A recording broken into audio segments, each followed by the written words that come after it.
I'm Cynthia Hunt. I'm the program specialist here at the Amarillo Public Library, and today we're going to be making a potato chip scarf.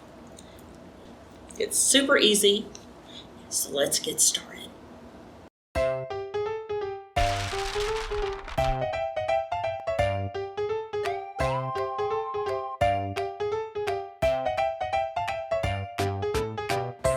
Okay, first we're going to cover the materials that you're going to need.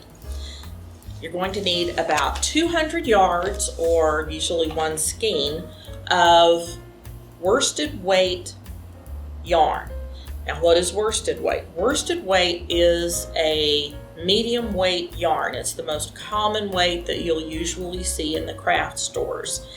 But if you want to make sure that you're using the right kind, you can go and look on your skein, and it should have the word worsted, or it should have a number 4 inside the skein of yarn to show you that it is a worsted weight yarn.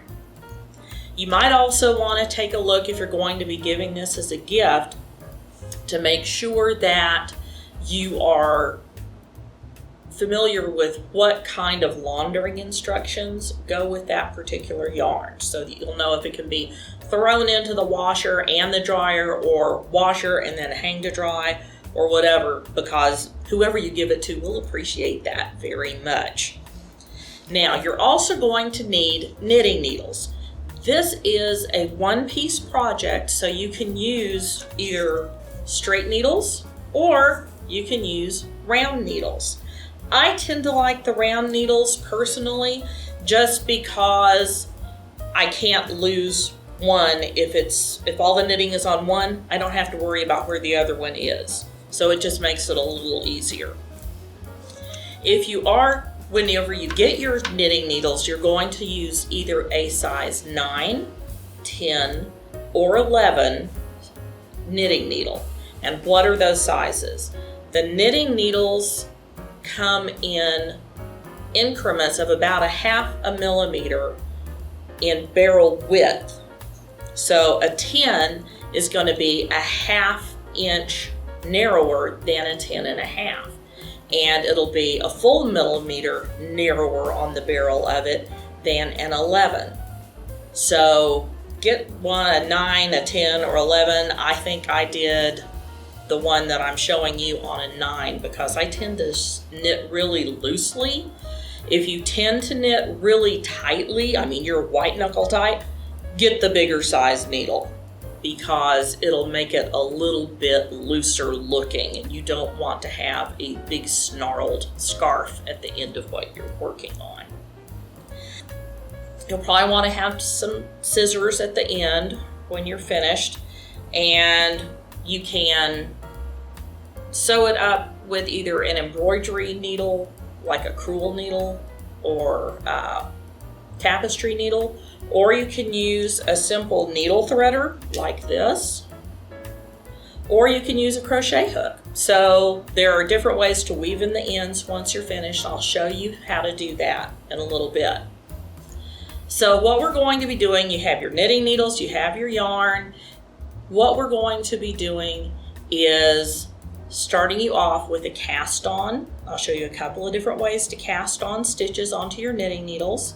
Then we're going to learn the knit stitch, and you'll learn how to do that. And then we're going to create the ruffles in this by still just doing the knit stitch, but using a technique called short rows. And you're going to be learning all about that in just a little bit. So let's get started. So, the first thing you're going to need to do is to cast on your stitches. To do that, you'll get one needle. Before you get your needle, you're going to need to give yourself, I'd say, about a yard. Hold the end of your yarn in one hand and go to the tip of your nose, and that's about 36 inches. And you're going to tie a slip knot. Just make a little circle. I went over and then under, and pull. And this makes your slip knot. You'll put that slip knot onto your right needle. And we're going to try doing what is called a long tail cast on. That loop is your first stitch. What you're going to do next is you're going to have the left, the short end, that 36 inches on your left, and the skein yarn on your right. And you're going to put your thumb and your index finger between the two and wrap your other fingers around it so that you can separate these out. And you're going to pull down on those so that they cross over on your thumb. You're going to go up like you're tracing up your thumb under that yarn. Then you're going to go down from the index finger and then down across from your thumb. And that will make your second stitch. And then you just keep doing that. Go up on the thumb, down on the index finger, and then through the loop on your thumb, and let go with your thumb. And now you've got 3 stitches, and you're going to make 20 stitches. So here we go. We've got 3 stitches on here. Now we're going to pull this down so that this creates an X on the thumb. And we go up through that loop with the needle towards the tip of your thumb. Then stroke down on your index finger with the needle, and then bring it back through and down your thumb. Let go with your thumb. Get it out of that loop because you don't want to knit your thumb into your knitting. And that's 4 stitches. Up, down, across, let go with the thumb. That's 5. So we're going to do this up, down, across, 6. Up, down, across, let go with the thumb. That's 7.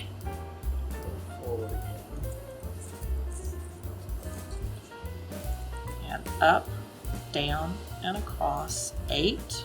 Up, down, and across, 9. Up, down, and across, 10. We're halfway there. Wouldn't think this is going to make a scarf. It's only 10 stitches. Up, down, and across, up, down, and across, up, down, and across, up, down, and across. And now we've got 2, 4, 6, 8, 10, 12, 14 stitches. So we only need 6 more because we're just going to do 20 stitches. 1, up, down, and across. 2, up, down, and across. 3, up, down, and across.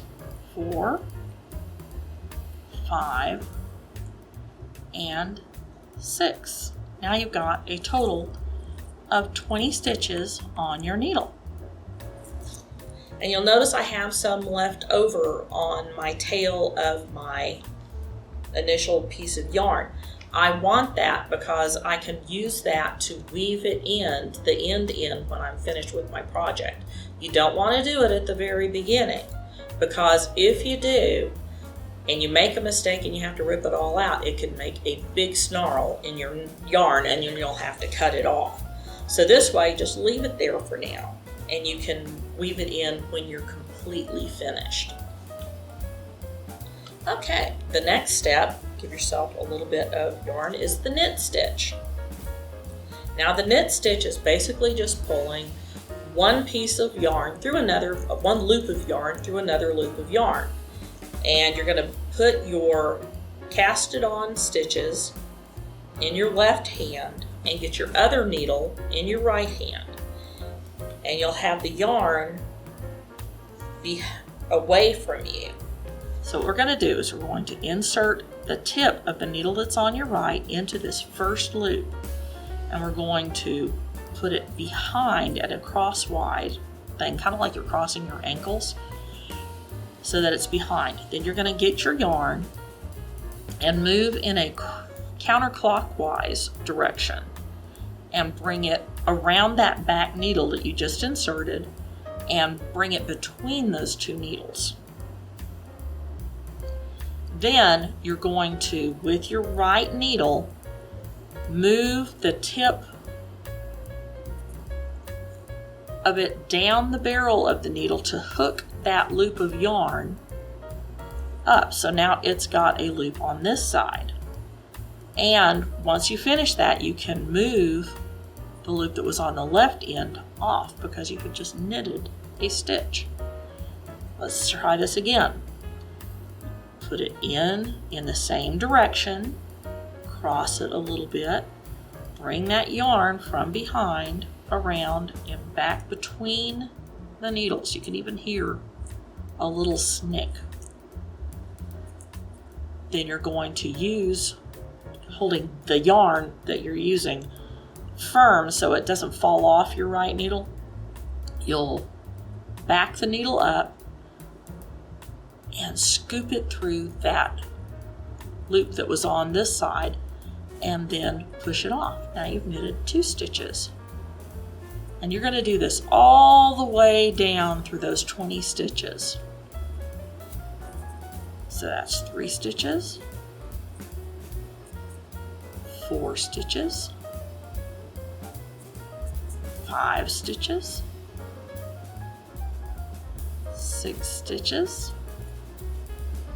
And this is why you can binge watch while you're doing this, because you can just keep doing the same thing. And you're going to go all the way to the end of the row.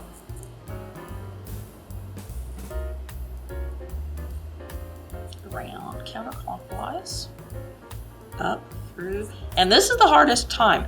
Whenever people are starting to knit, if you've never knitted before, a lot of people try to go this way or go in the opposite direction through it, but you need to go for the knit stitch. You need to go in the same direction as the needle that you're, as the loop, as the needle on the left. Purling, you'll go through in the opposite direction, but for knitting, you go in the same direction through that loop.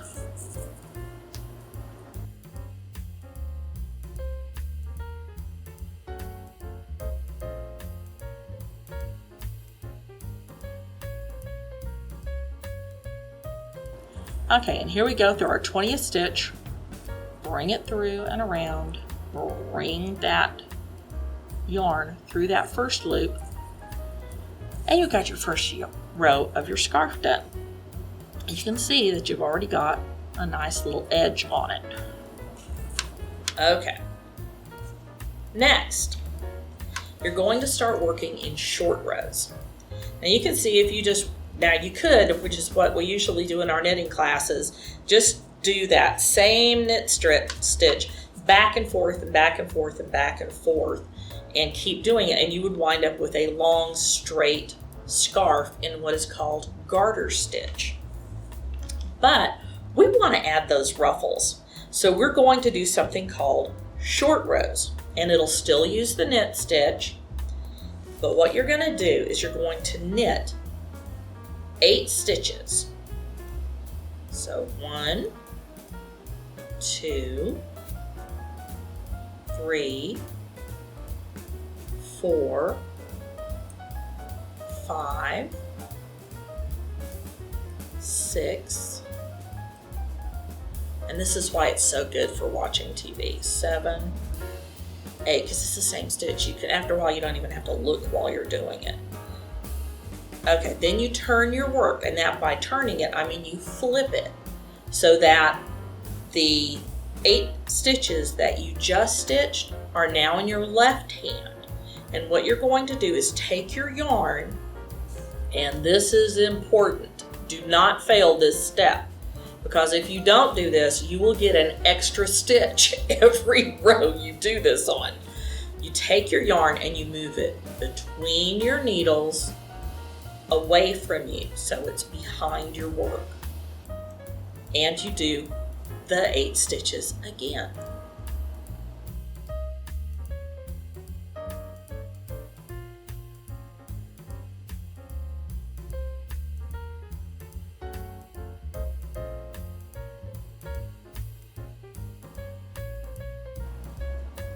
Now, what this is going to do, because you've now got 8 stitches that have twice the number of rows as the row you've already done, and you can see that it makes it a little bit thicker on your needle. So the next time, what you're going to do is be making a wedge out of your stitches to make it even wider, because that's how you make those ruffles. The next row is going to be 6 stitches down. So 1, 2, 3, 4, 5, 6. Then we're going to turn our work, bring that yarn in between the 2 pieces of the 2 needles, bring it behind the work, and then knit back down again.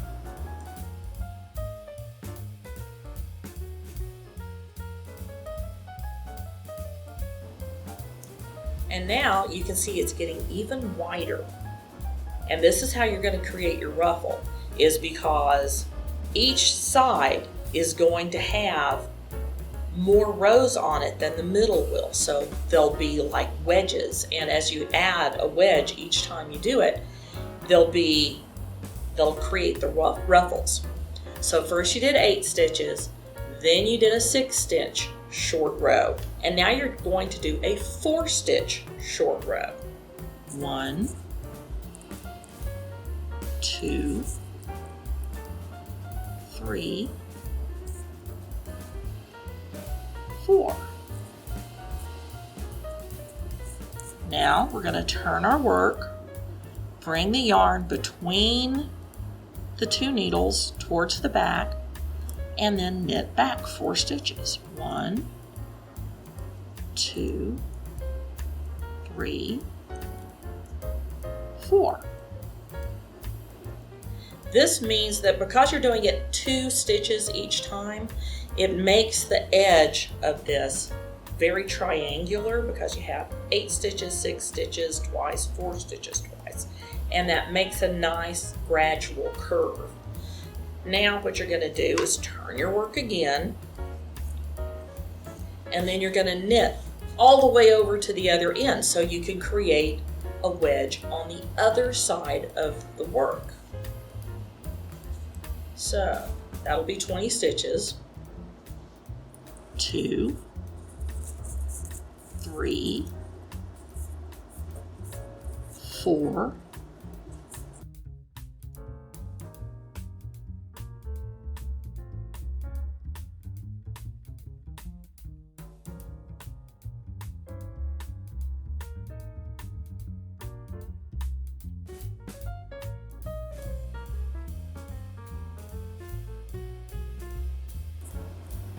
'all the way down to that 20th stitch. We're all the way at the other end, so we're going to create a wedge on the other end of the scarf.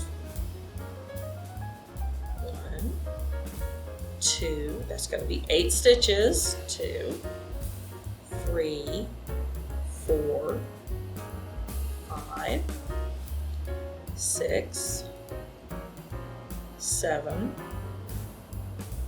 8. Then what do? We turn the work, bring the yarn between the 2 needles towards the back, and then we knit back to that end. 8 stitches. 1,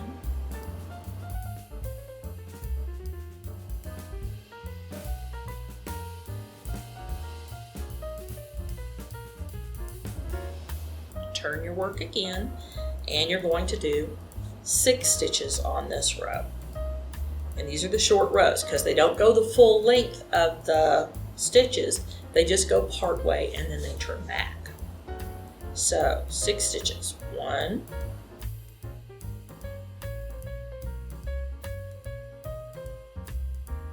6. Turn your work. Bring the yarn between the needles to the back. This is a very important step. and knit your next 6 stitches.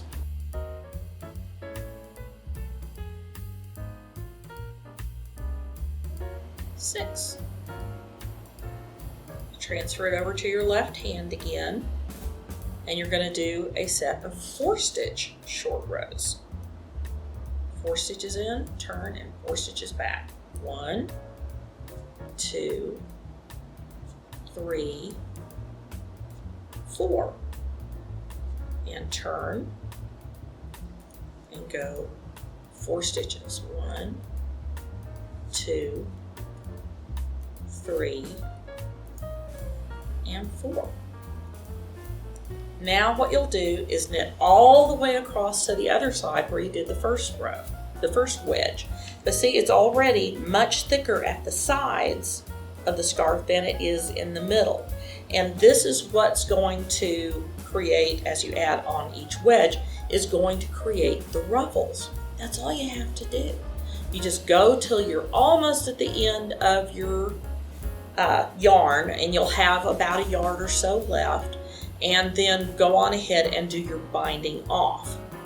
And when you're finished, the way to bind off, if you've never gotten to the end of a project before, this will be a novelty, but it's super easy. Okay, now we're going to bind off, and we're going to knit 2 stitches, and this is super easy. Knit a stitch, boom, you've been doing this for a while now. Knit another stitch, boom. Then you can either use your fingers, or I like to use my knitting needle on the left just because I have stubby fingers. So you catch that first loop on the right and bring it over the tip and over that second stitch on the right, and you've bound off a stitch. You do it again, you knit another stitch, and then you hook that one that's farthest from the tip and then bring it over the stitch you just knitted and over the tip of the needle and let it go. And this way, have a nice bind off, and it'll look really nice.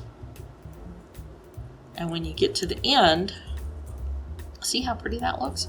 And when you get to the end, you'll give yourself about a yard or 2 or 3 feet of yarn, and then snip it off, and then you'll make your last loop bigger and pull that cut end through, and then tighten your yarn on that last loop and take it off. And that way it will be done. It won't ravel, and your knitting will be pretty forever and ever, unless your dog gets a hold of it. But that's how you do the bind off. That's all you have to do.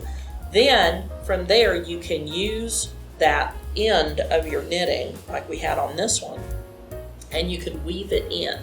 There are a couple of different ways that you can weave it in. Like I said before, you can use, it doesn't really matter what you use. You can use a crochet hook, you can use a tapestry needle, you can use a little needle threader, something that has a big enough eye that you can pass it through there and work it through. But because you have these wedges form a circle, if you want, you can actually weave it through to make a rounded end on your scarf if you want to get real highfalutin. But if you don't, you can just work it back through the first row, and then when you've gotten it back through about 8 or so stitches, you can just snip it and you're done. And that's how you make a potato chip scarf. This is a fun pattern. It's perfect for watching television while you do it. It's easy to put down whenever you are making one of these. Let me see, I'll use this one. You can tell where there's a gap every time you've done a short row. You have your 4, and then you have a little gap on your needle. So you have 4 and a gap, then 2 and a gap, and then another 2, and then another gap. So this is where you started your short rows, 8, 7, gap, 6, 5, gap, and then 4 stitches.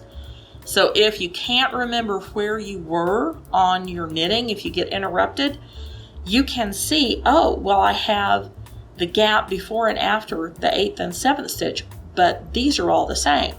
That means that you need to do your short row for your 6s next.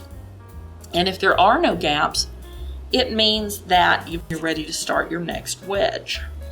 But the neat thing is that the short rows create a little gap so that if you get distracted at any one time, like the cat hooked up a hairball, or the kids get into a fight, or somebody calls you on the phone and you have to take it, or your pasta starts to boil over, you can put it down, and without having to write down anything, you can tell where you were in this pattern, and it will be easy to pick back up. So have fun, get knitting. This is a great gift. You could do a bunch of these before the holidays. They make great presents for Christmas or Hanukkah or birthdays. You could do red ones or pink ones, and just get the right weight yarn and the right needles that are comfortable for you, and have fun. Thanks for watching.